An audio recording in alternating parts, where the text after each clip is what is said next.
रूस की जहर वाली राजनीति की कहानी भी आपको सुनाते हैं, ये पुरानी है, कोई नई नहीं है। अब आपको दिखाते हैं कि कैसे रूस में एक के बाद एक नेताओं और दूसरे दिग्गजों को जहर से निशाना बनाया गया है। जहरीली कहानी रूस की आपको सुना देते हैं। 20 अगस्त 2020 विपक्षी नेता अलेक्सी नावल्नी को जहर दिया गया था। वहीं साल 2018 की बात करें तो secret service agent Sergei Skripal को भी निशाना बनाया गया। साल 2018 में ही सरकार विरोधी पायोत्र वर्जिलोव को भी जहर दिया गया। आगे अगर बढ़े तो साल 2015 और 17 की बात कर ले तो विपक्षी कार्यकर्ता व्लादिमीर कारा-मुर्जा जूनियर निशाना बनाए गए थे।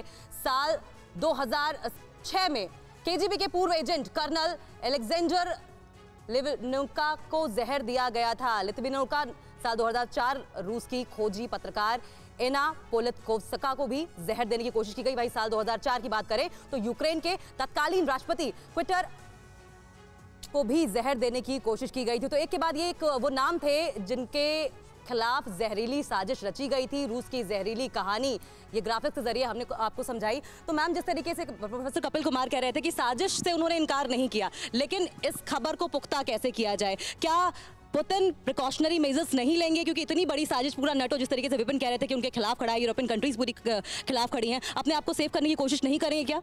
देखिए, जितने भी तानाशाही प्रवृत्ति के और कम्युनिस्ट रिजीम के नेता रहे हैं इस विश्व में, यदि आप इतिहास की ओर झांक करके देखें तो चाहे आप नॉर्थ कोरिया की ओर देखें, चीन की ओर देखें, रशिया की ओर देखें, जो कुछ भी पुतिन कर रहे हैं वो नया नहीं कर रहे हैं। क्योंकि इन तमाम तानाशाहों को इस बात का खतरा कहीं ना कहीं सताता है कि उन्हें इस प्रकार से मार डाला जाएगा, और इसीलिए वो इस प्रकार की एहतियातन हरकतें कर, मतलब एहतियात बरती जा रही है। बिल्कुल। अच्छा, अंकिता, हमारे साथ रोबिंदर सचदेव, उनका भी रिएक्शन लेते हैं। रोबिंदर साहब, नाम गिनाने भूल गई। आपका क्या कहना है? आप ये भूल गई कि लाल बहादुर शास्त्री जी की भी हत्या ताशकंद में रूस में की गई थी। सर कुछ ऐड करना चाहते हैं? रविंदर जी कुछ ऐड करना चाहते हैं? गौरव, थैंक यू। देखिए, बिग पिक्चर पॉइंट ये है, अगर पुतिन की असैसिनेशन की खबरें आ रही हैं, हाँ हो सकता है, कॉन्स्पिरेसीज होती हैं, ऐसे अटेम्प्ट्स हो रहे हैं, हमें पता ही नहीं है इस समय चल रहे होंगे जो पुतिन को everything is fair in love and war, और ये वॉर तो है ही। बिल्कुल, पर पॉइंट ये है कि ये इंफॉर्मेशन जो आ रही है कई बार प्रोपेगेंडा टाइप भी, अभी जैसे था कि रशिया ने चीन से आर्म्स मांगे हैं, रशिया के आर्म्स खत्म हो गए हैं, राइट, फॉर अब हमें उसकी असलियत पता नहीं है, लेट मी कंप्लीट, राइट।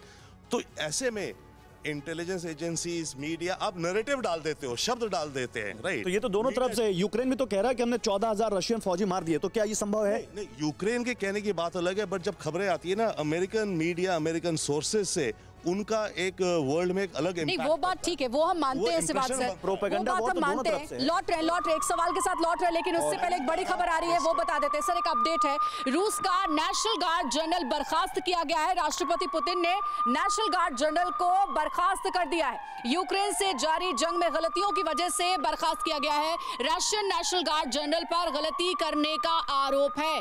तो राष्ट्रपति पुतिन ने एक बड़ा एक्शन लिया है। यूक्रेन से 25 दिनों से जंग जारी है और अब कई अधिकारियों पर गाज भी गिर रही है। रशियन नेशनल गार्ड जनरल पर गलती करने की वजह से बताया जा रहा है कि उन्हें बर्खास्त कर दिया गया है। और हमारे साथ लगातार जो है वो गेस्ट जुड़े हुए, पैनल जुड़ा हुआ है जिससे हम चर्चा करें। सर, सबसे पहले तो इस खबर पर रिएक्शन दीजिए। पुतिन को भी ये समझ में आ रहा है कि ये जंग जो है, जो 3 दिनों में खत्म हो जानी चाहिए थी, वो 25 दिनों से चल रही है। कई गलतियां भी वो देख रहे हैं, एनालिसिस भी कर रहे हैं, और अब ऐसी कार्रवाई भी हो रही है। हाँ बिल्कुल, देखो इसमें कोई शक नहीं है कि जिस प्रकार से पुतिन ने सोचा था, जिस प्रकार से मिलिट्री की स्ट्रेंथ है रूस की कंपेयर टू यूक्रेन, उन्होंने सोचा 3-4 दिन के अंदर पूरा युद्ध जीत लेंगे, मगर ऐसा तो नहीं हुआ। अगर आप देखें, $62 बिलियन खर्च करता है डिफेंस में रूस, और सेकंड नंबर पे है, और जबकि यूक्रेन 22वें नंबर पे है, $5 बिलियन करता है। मगर जो स्थिति ग्राउंड पे हुई तो वो उसको लगा कि हम तो आज कितना 25वां दिन हो गया, आप खार्किव नहीं गिर पाए जो डॉनबास के साथ है, जिसको